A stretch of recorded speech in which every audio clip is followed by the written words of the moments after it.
My name is Veronika Amaya. I'm the founder of Handmade by LMAC. LMAC stands for Local Makers, Artists, and Crafters. And what we do is we give retail space to local creators, local makers, so they can exhibit their work in our stores. So they can grab more audience as well. I love that. And tell me how you got started on this endeavor. Like, what dove you into the crafts world and what got you to where you are today? Sure. So everything started about 10 years ago.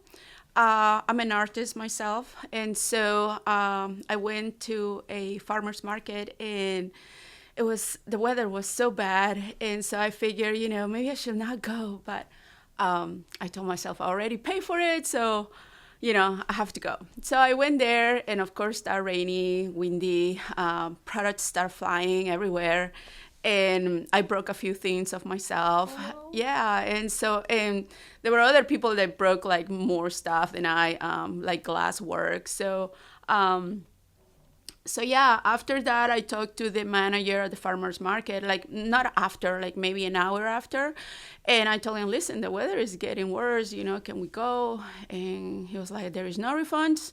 If you leave, you will not come back anymore. And so I was like, this is bad. Like, right, we lose already money and time and all. But again, that's the business, right? So there are goods and bads with farmers markets. And so I left, definitely didn't come back. Yeah. And so I started thinking, like, there has to be a place where, makers don't have to deal with these kind of things. Yeah. And also help them in a different way. And so, a few years passed and COVID happened. Yes. And so I figured during COVID, all my friends who, are artists, they were struggling also because, many of them didn't have website, right? And so all they were doing is just going to festivals and farmers market.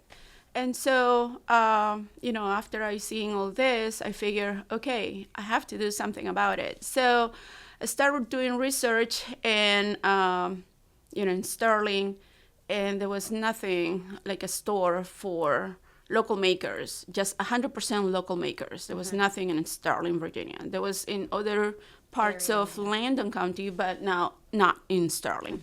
So then I reached out to Dallas Town Center. And so they worked with me, and I was able to get a 2,400 square feet store. That was just right after COVID. Yeah.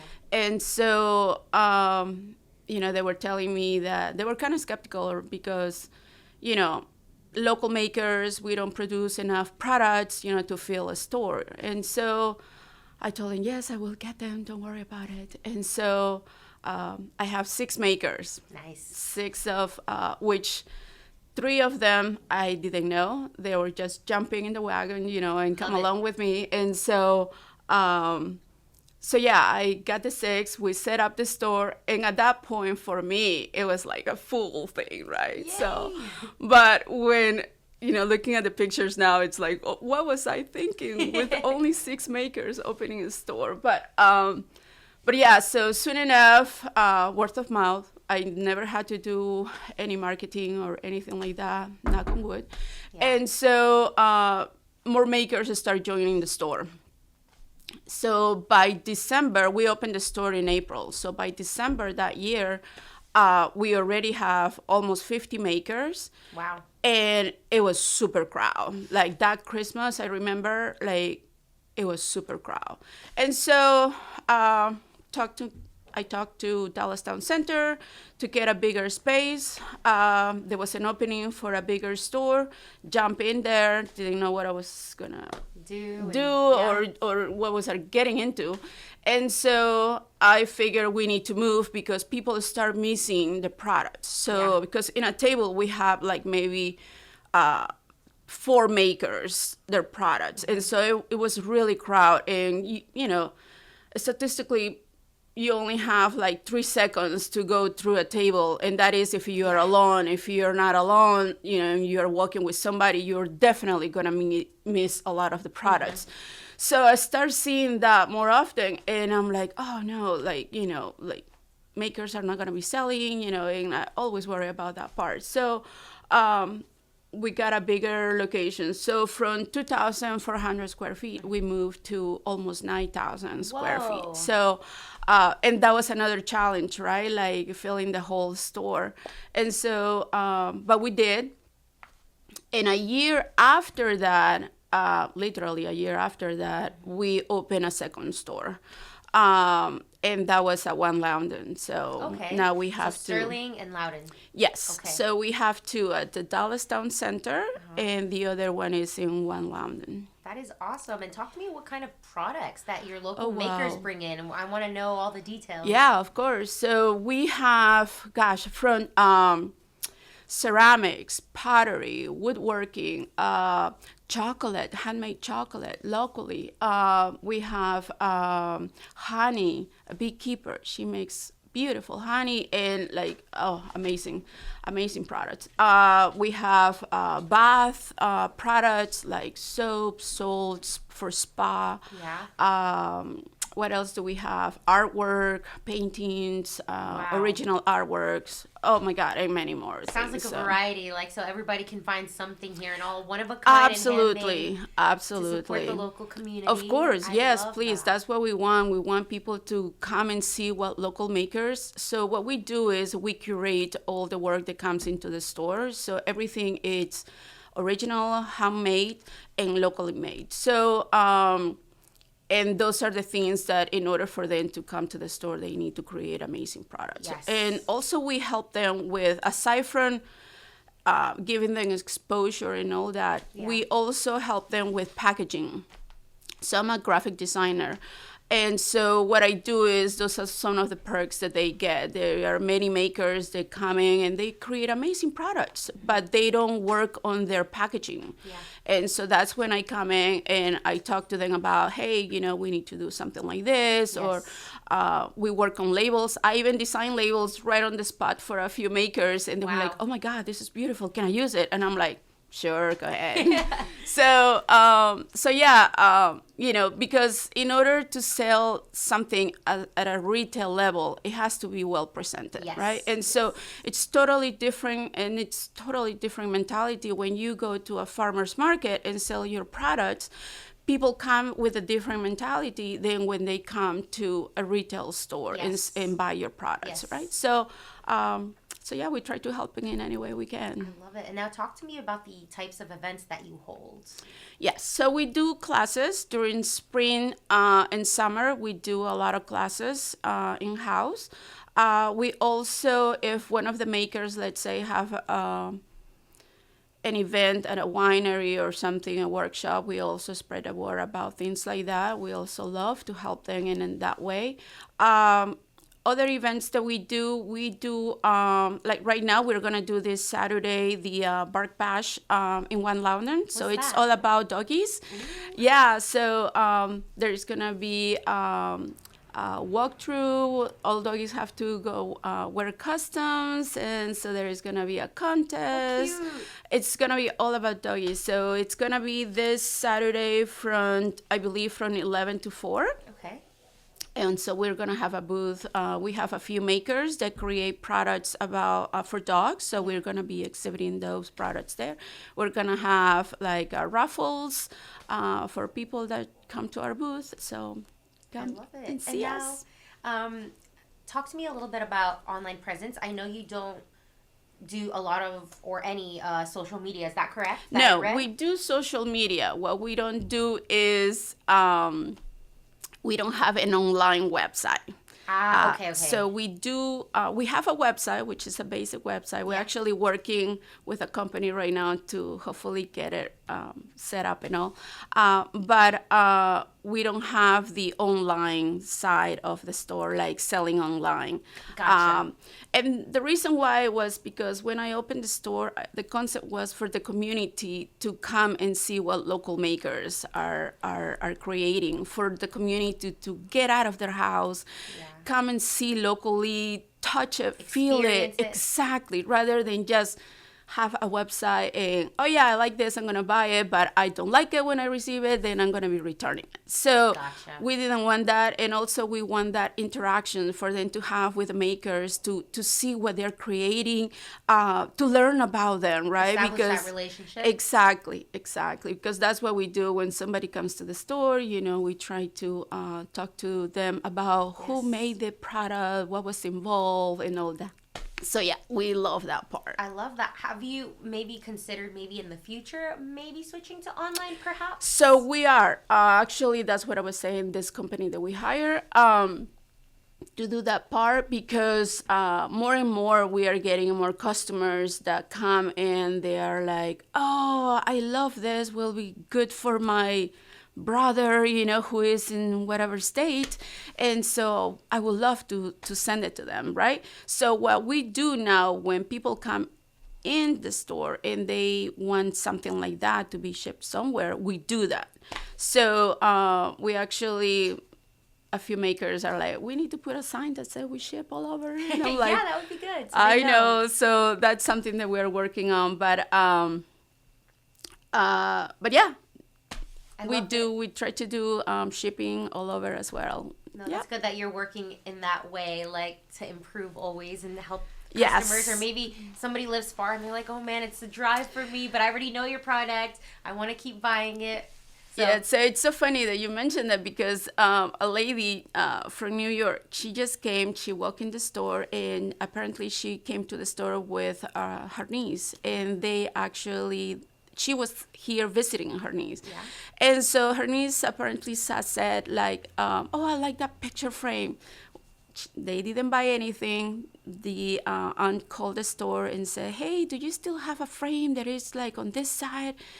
And we were like, yeah, it's still there. Oh my God, is there any way you can ship it to my niece who lives there? And we're like, yeah, sure. So I look at the address and she's like, I will pay whatever it is to ship it, no problem. And I'm like, it's literally 1 mile away from the store.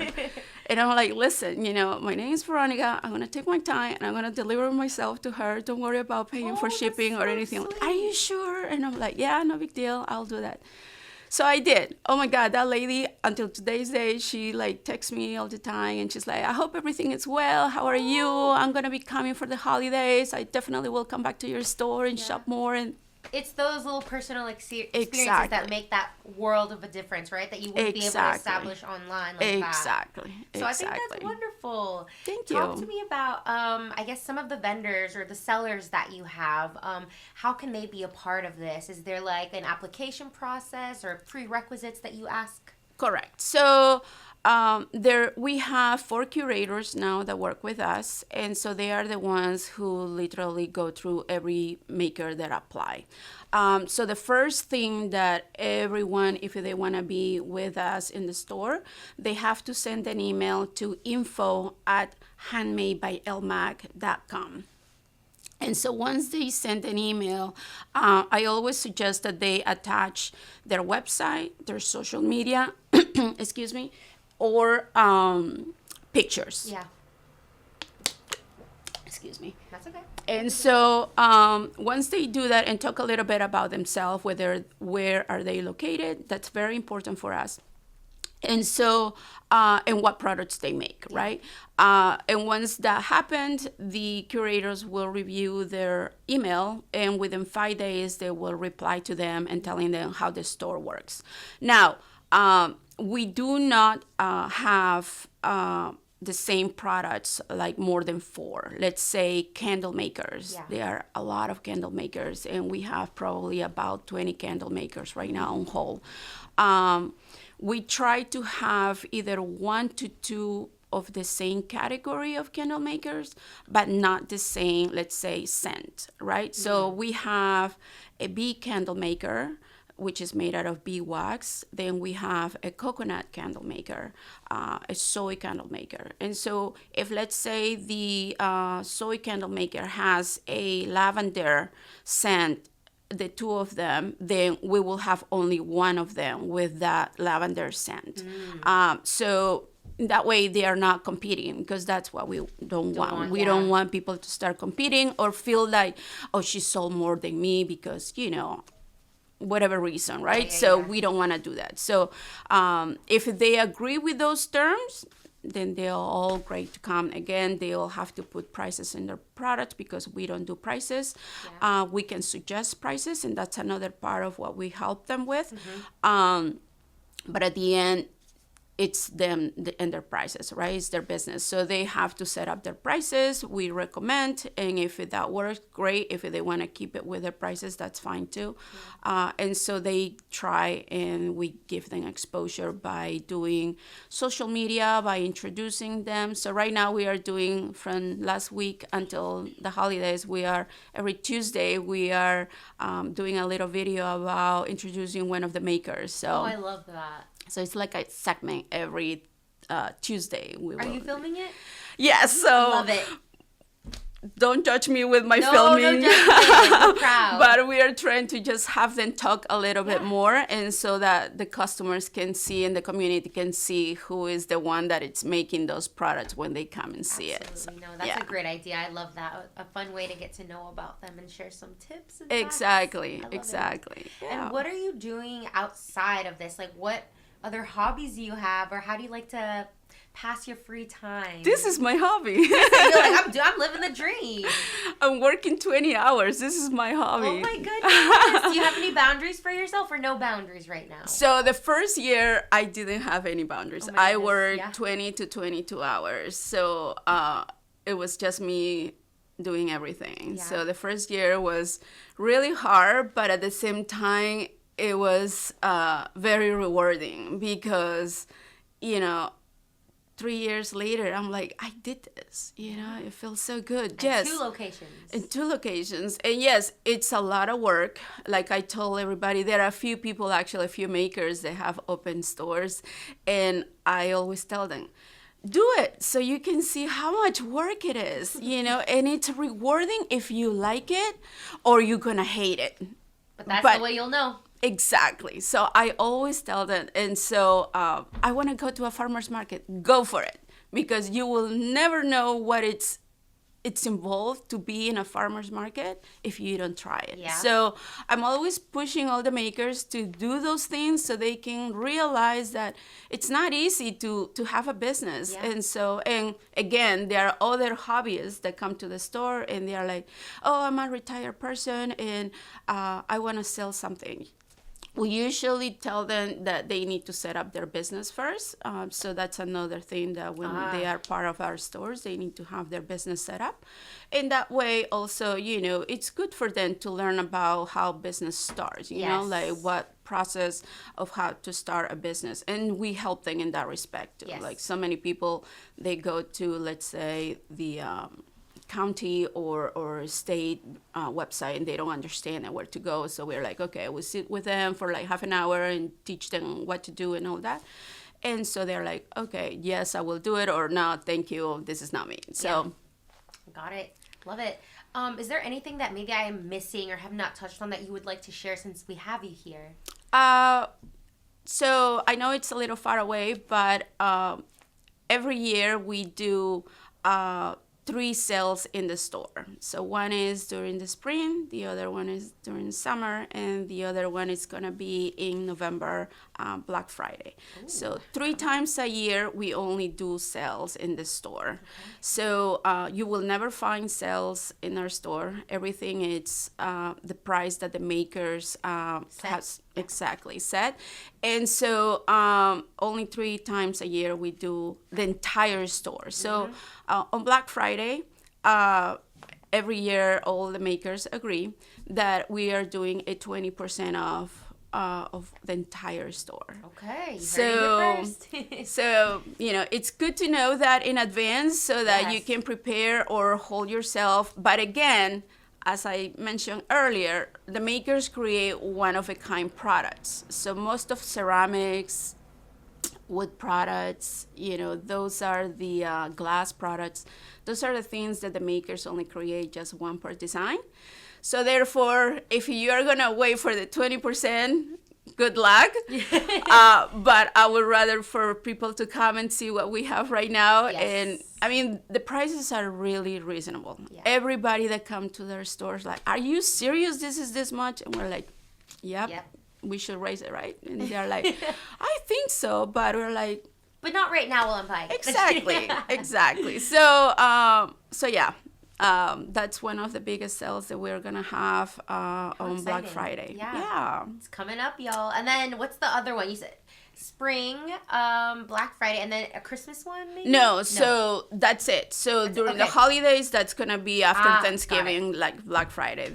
We already had the one in summer and the one in April, which is the spring one. Okay, got it. Yeah. So, but then classes, we are not having any classes right now during the winter just because all the makers, they have their own festivals that they go or markets that they go, that participate. So we are not having any classes during the winter. I am so sorry, everybody, but we will refer to other places they do have classes. Okay. So actually we have a few clients asking for sewing classes in ceramic, like pottery, and we just found out a few places nearby they do classes about that. So Perfect. I called them and I told them, hey, this is Veronika from Handmade by LMAC. Can I refer to your store for classes? You know, I have customers coming.